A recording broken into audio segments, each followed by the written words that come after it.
First I did sa health assessment. It's sa mga heart, kidney,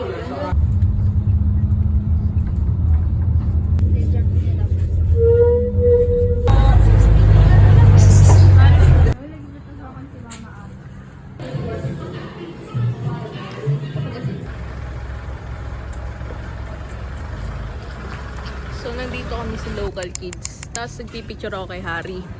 Sa sobrang angas ko, boy, napagtanungan ako, saan yung CR?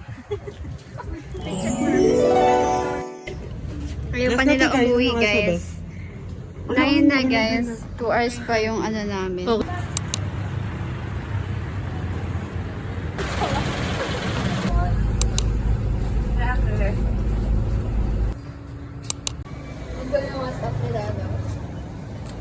Time check. Dito pa rin.